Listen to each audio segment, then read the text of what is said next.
Happy New Year. Today, I thought I would do something a little bit different. We're not going to talk about geopolitics or blockchain. We're instead going to look at the year ahead and figure out how to get everything that you want.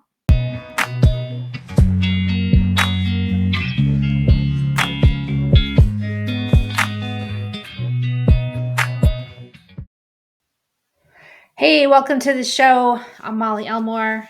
Today is the 1st of January. I do always love this time of year because it feels like there is a clean slate.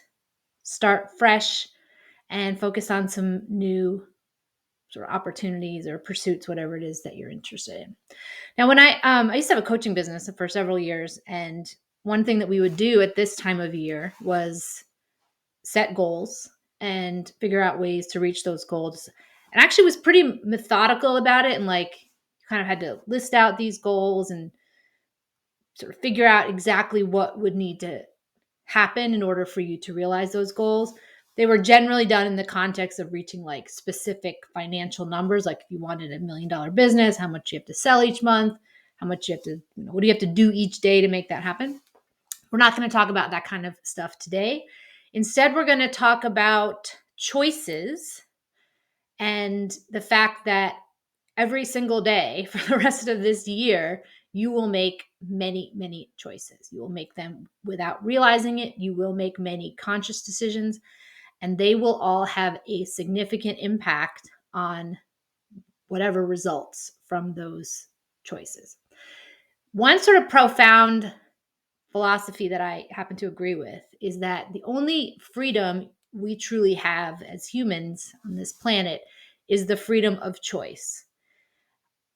And sometimes that can be like a tough thing for some people to accept because you're like, well, I don't have the choice about X, Y, Z.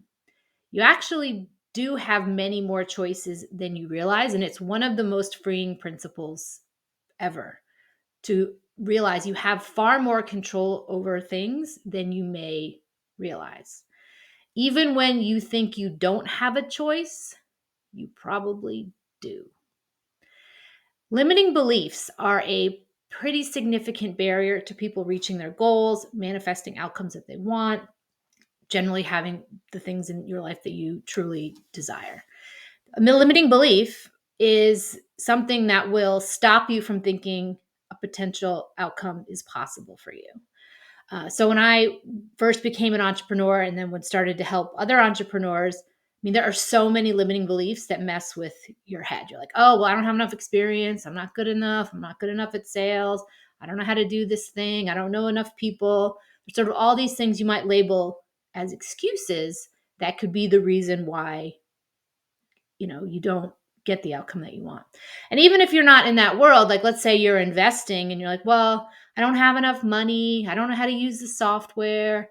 I don't, maybe it's going to take too long, or there might be regulations that make it hard.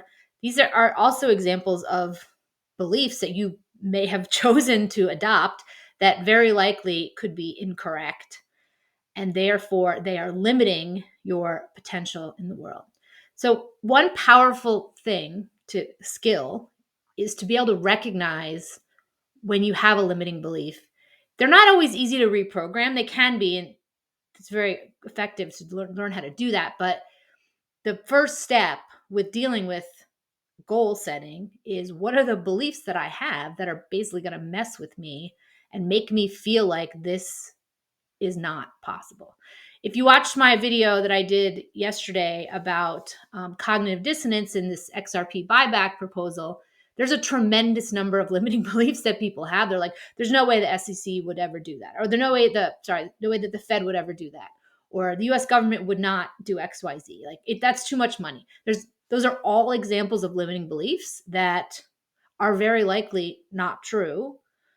They may be, but our belief system is unfortunately a necessary part of living, because if you have no beliefs, you don't know what end is up. But the ability to recognize that a belief you have may be limiting you is a good skill. And if you want to achieve things, whether that's in business or another area of life, achieve things that you've not achieved before, things that may be difficult or scary or otherwise appear like too hard, limiting beliefs are likely going to be your biggest problem. Um, when I first learned the coaching thing and I was in a program with a lot of other coaches, many of these young guys came in and they just blew it out of the water like right away. Like I was sort of sitting there trying to figure out how to get to my first like major milestone month while they came in and did it effortlessly.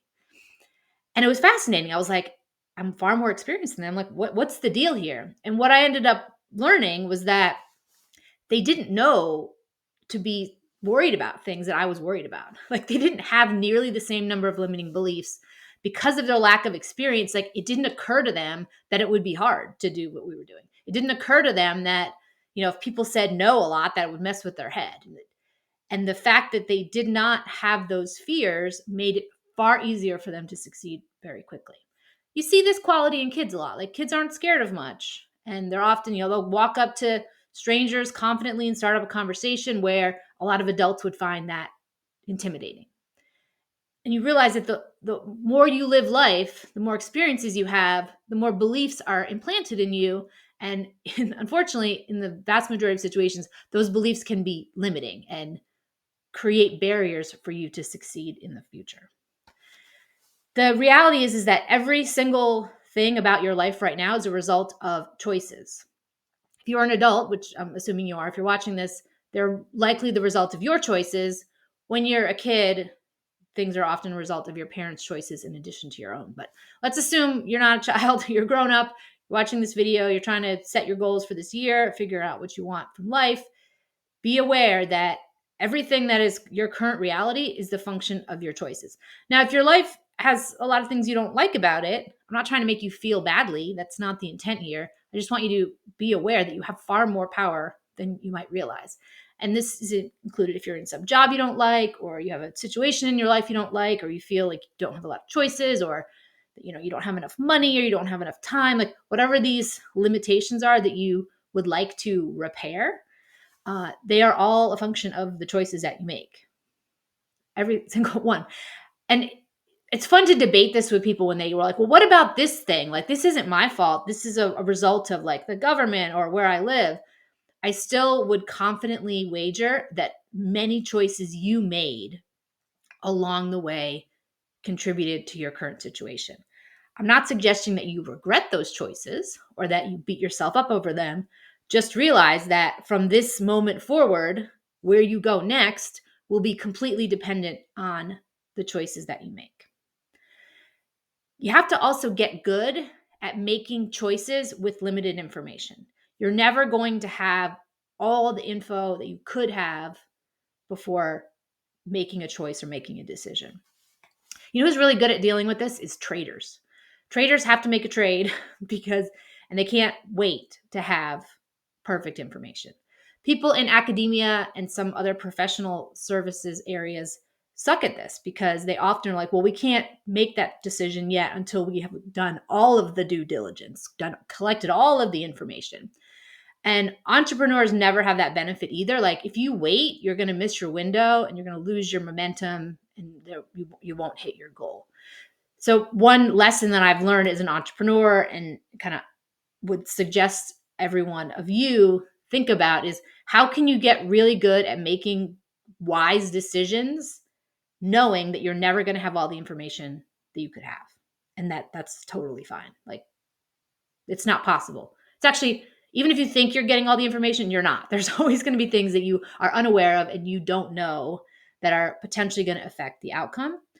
So you're just going to have to deal with it and learn how to make decisions in light of that. And this is all part of reaching those goals, because whether or not you, let's say we'll call it a goal, you could call it an outcome you want or something you want to manifest, whatever. We'll just refer to it as the goal. That goal is going to happen or not happen because of choices that you make, probably many choices. And some of those choices you're going to probably feel like you aren't in a position to make because you don't have enough info, data, whatever. Be prepared for the fact that you're going to have to make many decisions without all of that and to just be okay with it. And some people, that's not a big deal. Other people I've just seen wrestle with decisions. Like they want to think about things for a really long time and, labor them, get lots of opinions, get lots of feedback, go into hours of prayer. Like I'm not saying any of those things are bad things. Just be prepared for the fact that to be very successful at manifesting things that you want requires that you are okay with making decisions with limited information. A dream and a wish are also not the same thing as a choice. So when I say that you can have anything that you want in life and that you have this freedom of choice, that doesn't mean that every possible like thing you dream about is going to necessarily become your reality.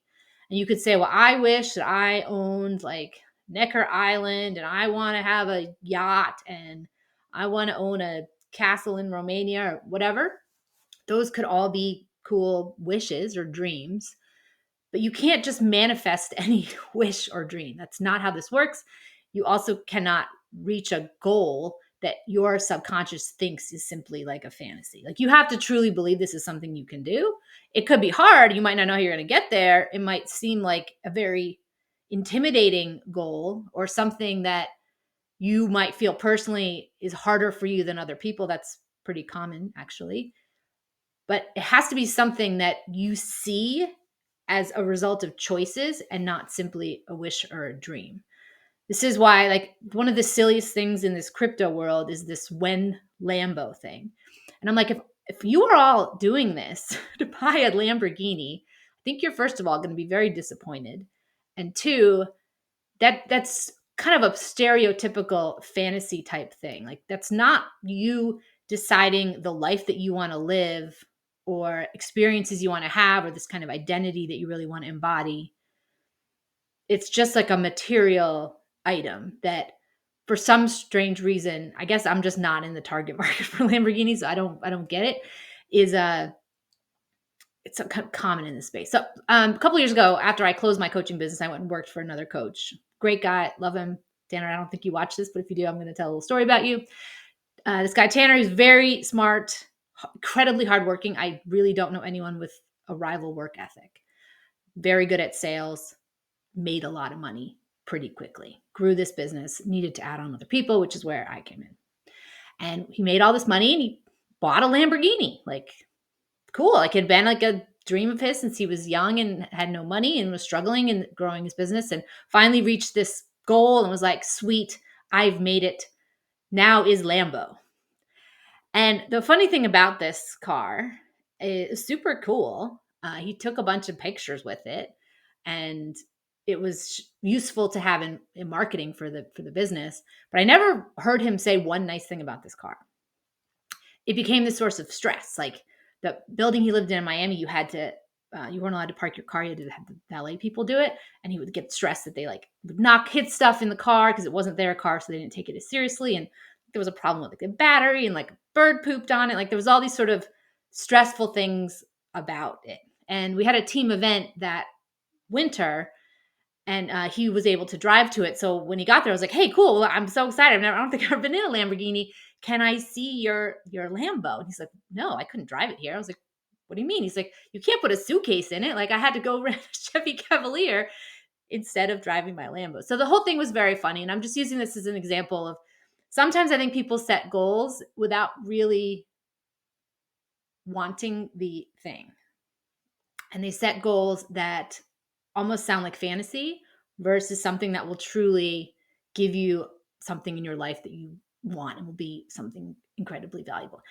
If you really want a Lamborghini, I'm not trying to talk you out of it. I just thought it was very insightful that he had worked so hard for this material item. I think the journey to get there was probably what he'll remember more, but the actual thing itself was kind of a disappointment. And I have seen that happen with myself with some things too. Like when your goal is this material thing, this physical good, car, house, whatever, and you don't really know why you want it other than I have to set goals and this thing looks and people will think I'm cool or rich or successful or whatever if I have this thing. When you get there and you get the thing, it doesn't feel like what you think it will feel like. So when it comes to setting goals and thinking about things you're going to manifest, I would be very clear about the reasons why you want this thing. And they should be genuine and real and something that's meaningful to you. Otherwise, you could end up in a situation where you wake up, you've got the thing, and you're like, this is kind of a disappointment. I actually had this happen with me. Like I used to set sales goals every month for the business I had. And it was, monthly goals. They're easy to measure. You can figure out the math, like how many sales calls do I have to take, whatever, to hit this goal. And there's this one number that I wanted to hit. It felt really hard. It was a totally limiting belief that it was going to be hard for me to get there.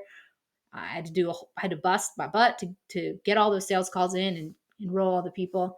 And I got to this number. Now all of a sudden I felt like I had this status of being a business of this size.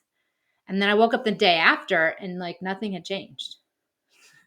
No, first of all, no one other than me really cared about this. So this idea that when people go and try to reach these goals for significance in the community or whatever, you'd be surprised that most people don't really care about what kind of car you drive or what uh, how much money you make or all that stuff. So when you try to reach those goals thinking it's going to elevate your status, you sometimes can be disappointed that most people are just wrapped up in their own stuff and not really worried about what you're doing. And that certainly was the case with me and this number, arbitrary number I hit in the goal in the business. No one else cared. And so when I woke up the next day, nothing was different.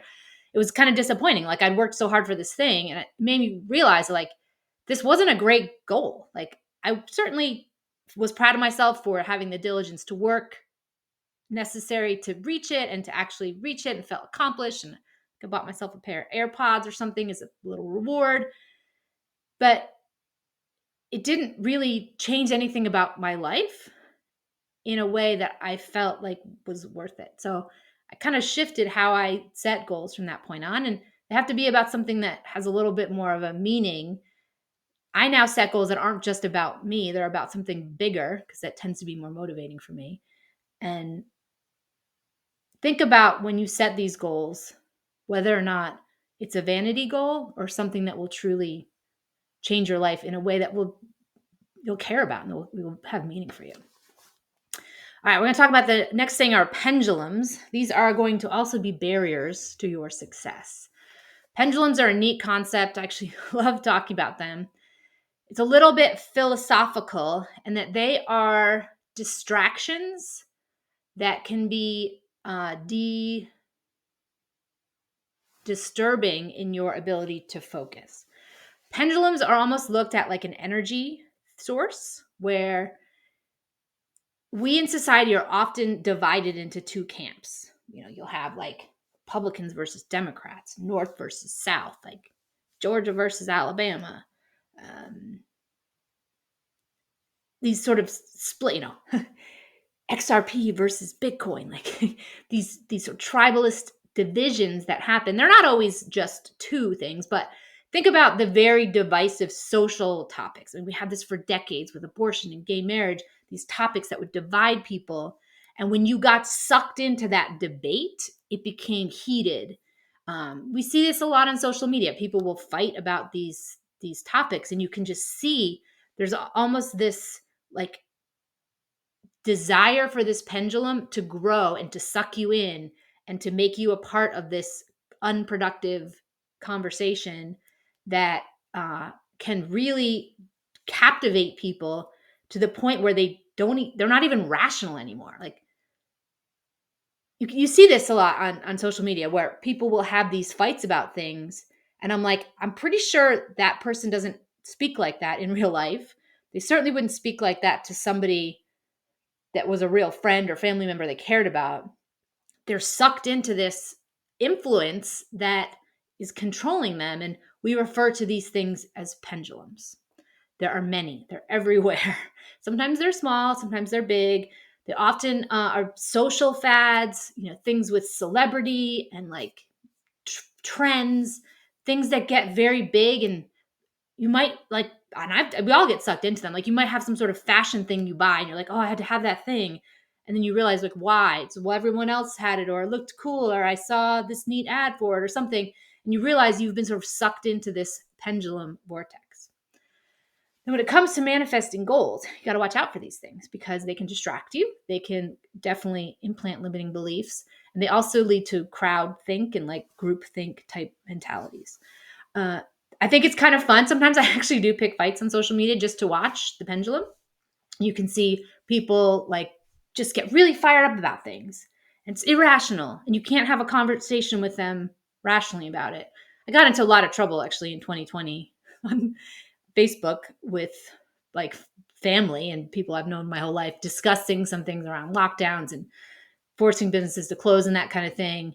And attempted to have like rational discussions with people, but it became so heated that it was impossible.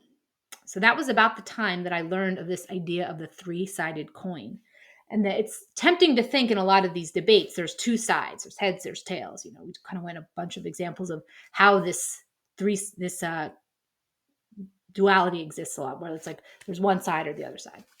There is a third side for the pendulum, and that when you see these debates, you can make the choice, again, it all goes back to choices, to not get sucked in by deciding to take on the role of the observer.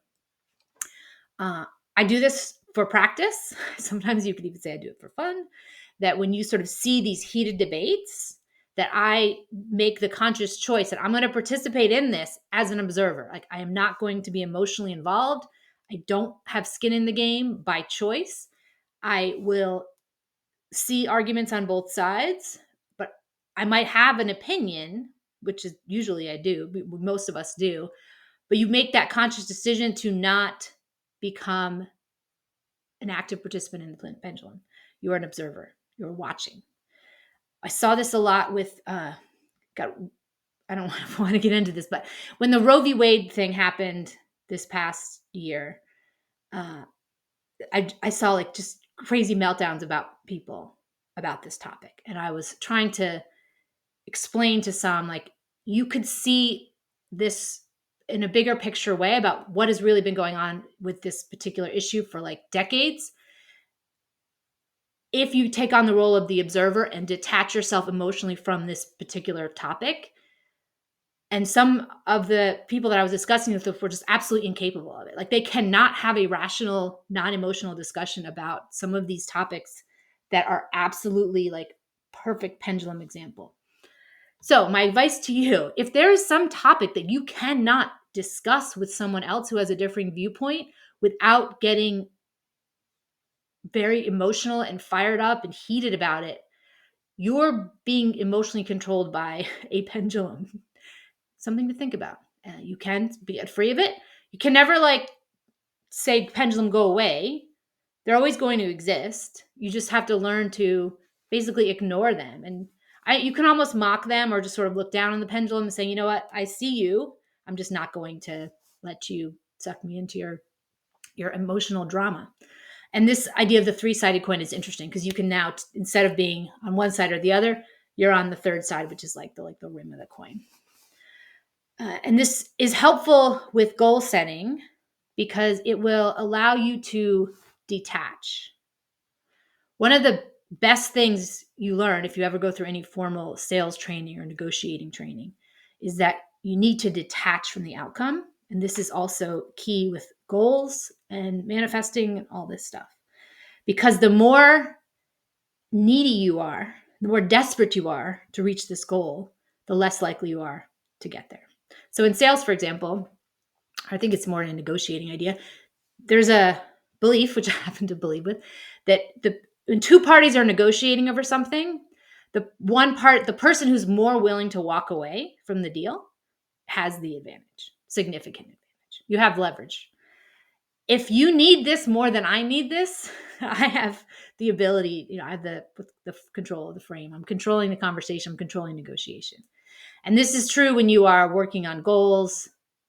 Even if you're negotiating with just people in your life, the person who is less attached, the more detached, the more advantage. I mean, you also see this even in relationships like dating. I mean, there's nothing more unattractive than one party being desperate and needy relative to the other one, right? That's especially in the beginning of a relationship. That's a way to like really end that relationship quickly, is to become the extremely needy party. And that is the case in sales. If you go into a sales call and you are needy and desperate for that sale and it's written all over your face, some people like to refer to that as commission breath. Like, if you have this belief that like, if I don't make this sale, the world's going to fall apart, forget about it. You're not getting anywhere. It also will totally screw up any kind of negotiation. If you feel like you need this or else, you're toast. This is also the case with goals, when manifesting. And I see this a lot with people with prices around tokens. Like if XRP doesn't hit this amount of money, like I'm gonna be so upset. It's gonna be so sucky. Uh, and that not it's hard to manifest the price of an individual asset. I'm actually not suggesting you set that as any kind of goal, but somebody might say, if I don't make $1 million with my portfolio, everything's going to suck. I'm like, that's a really bad outlook to have, because now you are emotionally attached to the outcome. You have assigned particular consequences to not reaching the goal. Like that is a fast track to the wrong place. Instead, so I'm actually going to give you a confession. So if you're in one of my coaching programs or you're in Brad's coaching program, this might be a little bit of a surprise to you. But I hold a bunch of assets. XRP is my largest one, a bunch of XLM, XTC, and others. I don't actually really care if they go to the moon. I think that would be great if they did. But I'm up the place now that, like, if they do, great. If they don't, nothing in my life will actually change. I haven't invested money that I couldn't lose. I don't need any of that to fund anything that's necessary. I would love it if it went up. I would love it if they went up dramatically. That would be super cool. But I don't need it. And so as a result, I don't really care. Like, it could, yes or no, either one is fairly okay with me. And because of that, it's going to make it far easier for me to sort of manifest any outcomes that will depend on that. And again, let's say you have this goal, like you want to make $1 million or whatever in investing. Just picked up that number randomly. And you've decided that, like, you need that money. You can't see a good life or whatever if you don't have that money. Money is just a means to something else. So trying to manifest money is sometimes just really dumb, because to have money just to have money is usually a very strange place to get to. Like, you either want it because you want security, or you want status, or you want something else. I would dig even deeper. Like, what exactly do you need that money for specifically? And focus on manifesting that. All right, I'm going to tell you a story now about something that I manifested a couple years ago. And it was incredibly insightful experience. It took years. It was a big deal. And it taught me some lessons that I'm going to share with you in a second. So, all right, here's a photo of a creek called Tails Creek. And the first time I went to this waterfall, I was captivated. It was in the summer, not when I took this picture. And I was trespassing. It was not my land, but it was adjacent to some land that I had. And it's this land feels like it's in the middle of nowhere. And during the summer, there are two flowers that bloom there, rhododendrons and mountain laurel. And it's just absolutely spectacular. Like, you couldn't make this place if you tried. It's just absolute natural beauty. And I was like, this is my idea of like heaven. It's just absolutely pristine, beautiful place, but I don't own it. And I was trespassing on it.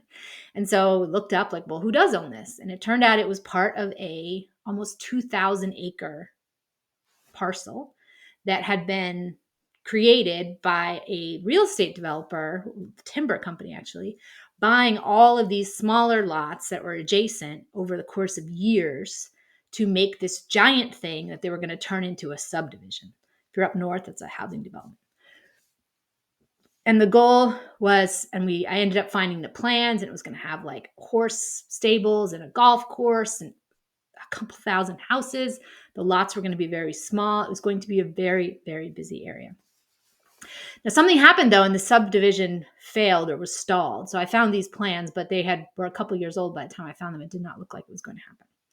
So I was like, well, cool, maybe we can buy this. The problem is even if you got a deal to buy 2,000, like, I didn't need to own 2,000 acres. Like, it's a lot of money too.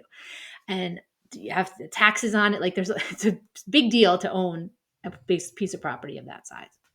Like, I just really wanted this waterfall in this area around the waterfall.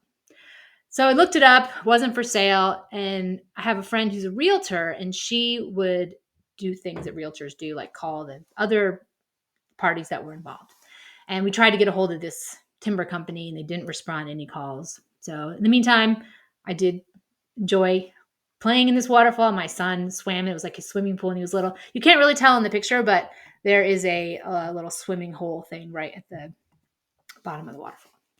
And so over time, we kind of got some updates that the timber company went into bankruptcy, which at first we're like, oh, is that good? Is that bad? And my friend Jan, the realtor, called the bank, this sort of, I think it was a bank, who ended up taking it over. And everything just kept happening so slowly. And it was like, that nothing's going to ever happen here. This is frustrating. But over time, sure enough, everything changes. And this was no exception. The bank told us that the land was going to be auctioned off, which was like cool, like wow. But I don't have money to buy a 2,000 or a 2,000 acre thing. But it turned out that they decided to auction it off in pieces. That they broke it up into 24 smaller lots, and we're like, this is amazing. I can now get this. It's going to be possible because we don't have to buy the whole thing. And so we went through the map of all the different things, and it turned out that lots 1, 2, or 3 would have been perfect. They didn't include, only one of them included this waterfall, but any of these lots would have, I wanted any of them. It seemed unlikely, though, that based on what they were probably going to charge per acre, that I'd be able to get all of them, but that was okay. And so they did this auction. Actually, I didn't go. My husband goes to this auction, and we'd never done anything like that before, but he was bidding on this 1, 2, and 3. And if he could maybe get 2 of them, like 1 and 3 or 1 and 2 or whatever, that would be ideal. And so he places some bids. It's sort of like that thing where you like raise the card like at a traditional auction, and registers the bids. And I think he's actually winning. Like, he was pretty excited. Like, it looked like we were going to get at least 1, if not 2 of the lots. And then all of a sudden, Daddy Warbucks shows up, another real estate developer with tons of money, and he buys the entire thing.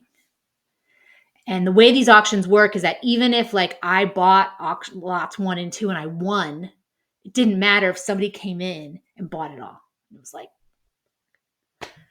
it's so close. I thought we were going to get it. I was practically celebrating that we had this waterfall is actually part of lot 2. I think lot 2 was on the list. And then sure enough, Daddy Warbucks comes in, done deal. And I was I was heartbroken. Like, I wanted this thing for years, and it didn't look like it was going to work out because I didn't see any way that this was going to happen. Initially, there was no way it was going to happen because I didn't have the money to buy 2,000 acres. And then all of a sudden, there's this auction thing, but then somebody else comes in and buys all of it. It kept feeling like all of these barriers were coming in to get in the way of this deal closing.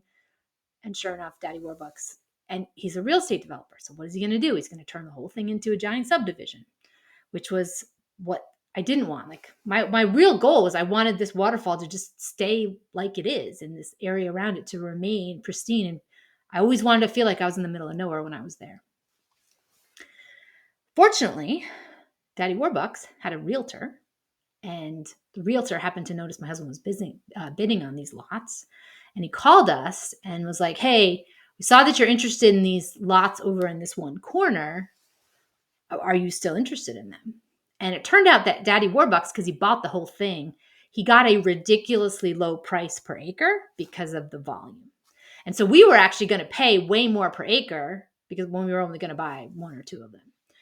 And Daddy Warbucks agreed to sell us all 3 for a very, very low price, higher than what he paid, but far lower than what we would have paid. And it was like, wait a minute. And then next thing you know, we now have the ability to buy all 3 of these at a far lower price.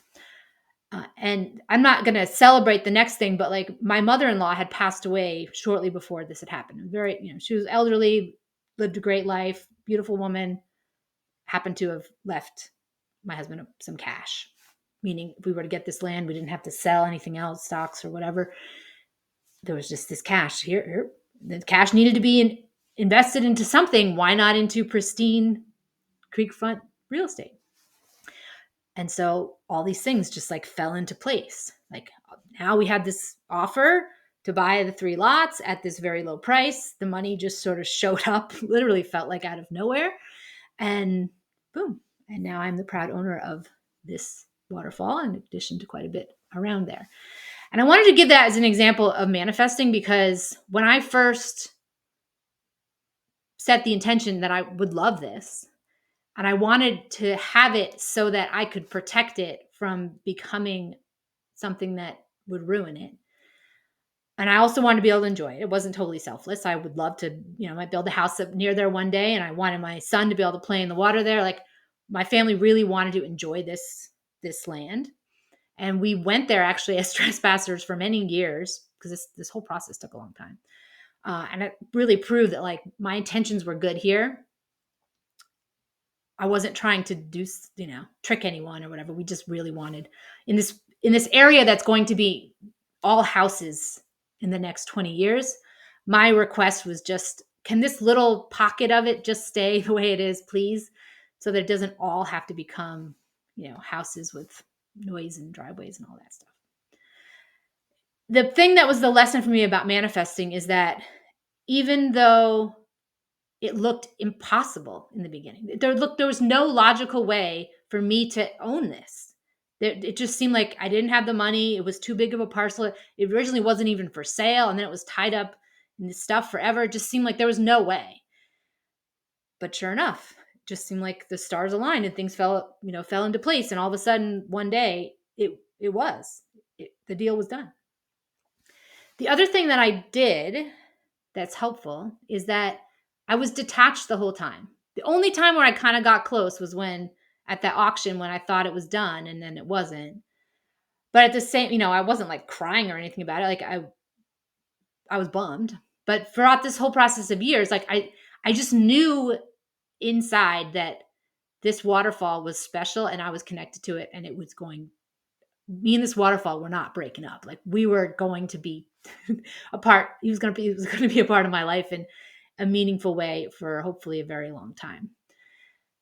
And so I was committed to it, but I was detached and I was patient. I was like, I'm in no rush. And that, I think, is one of the things I see a lot with investing people. And if you're an XRP holder, which you may be, because people watch this channel, there's this sometimes urgency. Like, people message me, when are we going to see the price increase? When moon? And I think it's the absolute worst question to ask, because it doesn't matter. It'll happen when it happens, and it might not happen. And if it doesn't happen, it's because something else is meant to happen, or you've made some choices that are sending you in a different direction. And that was what this property, while it's beautiful, I think taught me more about being detached but persistent, and wanting something for reasons that weren't superficial. Like, very few people know about this land. I wasn't doing it for any kind of status. Like, I don't really care if anyone has an opinion on this property. It's purely for my own enjoyment. And I really wanted to protect its beauty from I'm not anti-progress by any means, but like, I wanted this one section to be able to stay beautiful and pristine. And my why then is very clear. Like, I knew exactly why I wanted this property to go under my family's care. Like, we are going to protect it and make sure that it doesn't become ruined. And this waterfall, and there's actually another one up the creek that's a little bit harder to photograph. The whole area is kind of pristine. And it doesn't matter what your dream is. You might have something totally different, but my suggestion is to be very clear about why you want it. And if you can't explain why, then I'd revisit it. It's funny, when I ask people with goals, like, what it is do you want? That can sometimes be very hard for people to answer. They will easily tell you what they don't want. They're like, I don't want this job. I don't want to live in this place. I don't want to have these people around. I don't want all this stuff. It's harder to say what you do want. And sometimes when people are forced into that, the question is like, well, I want these things. I want this stuff. Like, I want, a car or a house, or there's nothing wrong with those things. But if you really want to manifest things in life that are truly life-changing, I would get more connected to what exactly is the impact this is going to have on your life in a very meaningful way. You're going to be far more driven to make good choices day in and day out that get you there if it doesn't feel like this vapid, superficial material item. The other thing that is key to this whole idea of manifesting, this is a personal philosophy that I have. Not everybody agrees with this, but this is this idea that every possible outcome that could happen already exists. Some people call this timeline. Some people call this alternatives theory. It's sort of like if you ever read Choose Your Own Adventure books when you were younger. I don't know if they still have those anymore, but when I was little, you could get these books and you would read a chapter, and at the end, it would give you a choice. And if you picked one choice, you'd go to one page. If you picked another choice, you go to another page. You kind of went through this throughout the whole book. And so the book had many endings, and they were all a result of the choices that you made. And the interesting, important thing here is all of the paths are written in the book. And in the book, you could go and do it again and pick different choices and have a totally different experience in the story and have a totally different outcome at the end. This is what the alternatives spaces theory is about. It's like a giant choose your own adventure book where every possible outcome already exists. And so we're sort of in this weird era of the Great Reset. In this context, what this means is that the very dark dystopian, we own nothing and happy and eat bugs, and I can't have a car anymore, and I have to live in some smart city and hang out in the metaverse. That's one outcome that exists. Alternatively, there's another outcome where this dark cabal is fallen and all the corruption goes away, and we move back to gold-backed currencies, and it's this age of Aquarius utopia that also exists, in addition to many, many other possible scenarios. So this is why when some people are so convinced that one thing is going to happen and others are convinced another thing's going to happen, you know what? You're both right. Both are going to happen. Both exist in this timelines theory. You or we individually get to pick which one do you want to go on. And this is why it's very dangerous sometimes to focus on negativity, because if this timelines thing is correct, which I happen to think it could be, you might get yourself on one of these crappy timelines and end up in this dark dystopian place when you could have made a different choice and ended up on a good one. Now, this isn't about fake positivity or pretending everything's awesome when it's not. Like, you're not going to sit in a burning house that's on fire and not make choices. This is all about choices. The choices that you make will lead you one place or the other. Actually, there's infinite number of scenarios how things could play out. And when it comes to manifesting things, this is why people might tell you, and I agree with this as well, like, you can literally have anything that you want. Any outcome is possible. They are all written. You've just got to figure out how to get yourself on the right timeline so that you can experience that in reality and not just in your imagination or whatever. And it all comes down to not just wishing and dreaming, and you can have vision boards and that stuff. I think those are useful tools, but what is far more important is the understanding that each day you will make small decisions that via the compound effect will add up over time. And those decisions will guide which of these outcomes, whether it's an alternative ending that we're referring to or a timeline. The idea is the same, that all of these options are possible. It could go any of a billion different ways. So people like to say there's an infinite number. As a math person, I have a hard time with infinity. Let's just say there's a ton of them. More possible outcomes than you could ever count. But it's all going to come down to your choices. So when it comes to manifesting, be clear, what do you really want? And if you get there, and you're going to have to go through a lot of work to get there, are you going to be happy when you get there? Will it be worth it? Are you willing to commit to making choices day in and day out to get there? Because a lot of times people want easy. There's nothing wrong with wanting easy. Just know that some of the things that you really are difficult goals to reach will require consistent effort, even on days you don't feel like it, doing things maybe that make you uncomfortable or hard. Are you willing to do all those things to reach it? If you are, then you probably will get there. And if you're willing to get rid of those limiting beliefs that are going to tell you that it's not for you, or it's too hard for you, or people like you can't do it, then you're going to get derailed. If you also are going to get sucked into pendulums that are also full of limiting beliefs, saying, this group think of, well, this type of thing isn't possible. This type of outcome there's no way. I mean, this is why I have so much fun with this XRP buyback thing, because there's all these groups of people who are absolutely adamant that it could not happen. And I'm like, you're wrong. Lots of things could happen that you are totally unaware of. You do not have all of the inside information. And that's just one example of just a situation where people get so passionate, they're sucked into this pendulum, absolutely convinced that they know what is going to happen when none of us know. The reality is, any of these outcomes are possible, and we may experience different ones. Like I might go down the timeline where the ending's great, and you might go down the timeline where it's not so great. Both of those scenarios exist. I would choose wisely if I were you. And that, I think, is really a key on this January 1st to understanding manifesting. You can have anything you want. All of these outcomes are possible.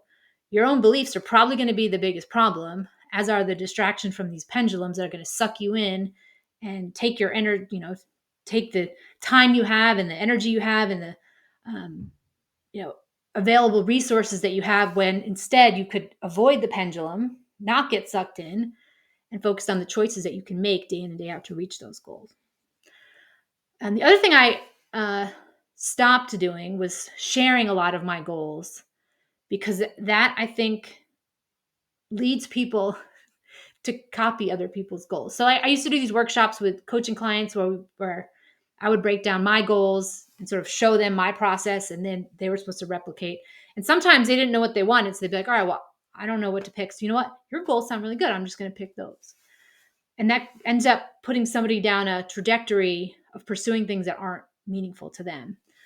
So my suggestion to all of you is create your own meaningful goals. Make sure you really want them. Be willing to do what's necessary to get there. You have to detach from the outcome, because if you get needy and desperate, you can totally mess it all up. Be patient. This can take a while. And realize that every single day you will make little choices that will ultimately culminate in getting there. And another reason not to really, I know people like to put their goals on the wall and talk about them, but one thing that can happen is people around you can try to talk you out of them and tell you that's not possible. You can't do that. Again, also other people's limiting beliefs are now going to get projected onto you. So that is my long rant about manifesting and goals for this New Year's Day. I hope it is an amazing year for all of you. I have a bunch of things I'm manifesting this year. It's going to be pretty cool. And I will see you in the next one.